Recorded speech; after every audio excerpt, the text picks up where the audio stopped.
தேவனுக்கு மகிமை உண்டாவதாக. 1 சாமுவேல் 16ஆம் அதிகாரம் 12ஆம் வசனம். ஆள் அனுப்பி அவனை அழைப்பித்தான். அவன் சிவந்த மேனியும் அழகிய கண்களும் நல்ல ரூபம் உள்ளவனுமாயிருந்தான். அப்பொழுது கர்த்தர், இவன்தான், நீ எழுந்து இவனை அபிஷேகம் பண்ணு என்றார். சாமுவேல் என்ற தீர்க்கதரிசியிடம் ஆண்டவர் வார்த்தையை அனுப்பி தாவீது என்ற ஒரு மனுஷனை ராஜாவாக நியமிக்கிற காரியம். இது வேதத்தை படிச்சவங்களுக்கு நல்லாவே தெரியும்.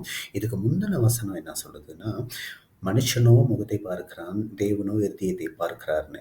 அப்போ இந்த வசனம் படிச்சுட்டு ஒருவேளை தாவீது பார்க்கறதுக்கு ரொம்ப மோசமா இருப்பாருன்னு பார்த்தா, இவ்வளோ ஒரு நல்ல வசனம், அவர் அழகா இப்படி இருக்காரு அப்படின்னு நம்ம தோணும். அது உண்மை. ஆனா இந்த அழகு எப்படி வந்தது?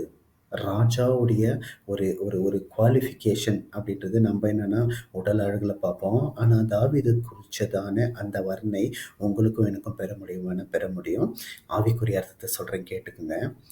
சிவந்த மேனி, இது உங்க நிறத்தை குறித்து சொல்ல. அகத்தின் அழகு முகத்தில் தெரியும்.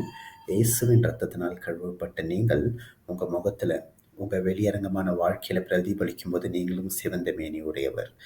புறாக்களை போன்ற அழகிய கண்கள் எப்போ வரும்னா, ஆவியானவருடைய பார்வை உங்களோட வாழ்க்கையில, உங்க வாழ்க்கையே நீங்க நடத்திட்டு போகும்போது உங்க பார்வை ஆவியானோட பார்வையோடு இணைக்கப்பட்டிருந்தா அங்க உங்களுக்கு அழகிய கண்கள். அது மாத்திரம் இல்ல, நல்ல ரூபம். எப்போனா, தேவனோடு இணைந்து வாழ்கிற வாழ்க்கையில நல்ல ரூபமா இருக்கும். அலங்கோலமா எங்க வாழ்க்கை போகாம நல்ல ஒரு ஷேப், நல்ல ஒரு நிலையில இருக்கும்.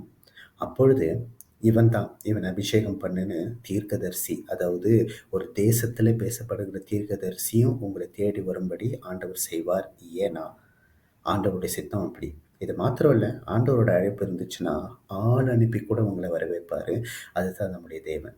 அதனால ஆண்டவர உங்க வாழ்க்கை பிரதிபலிக்கும் போது நீங்கள் சும்மா இருக்க முடியாது. ராஜாவுடைய அபிஷேகம் உங்க மேல இருக்கும். தெய்வம் தாமே உங்களை ஆசீர்வதிப்பாராக.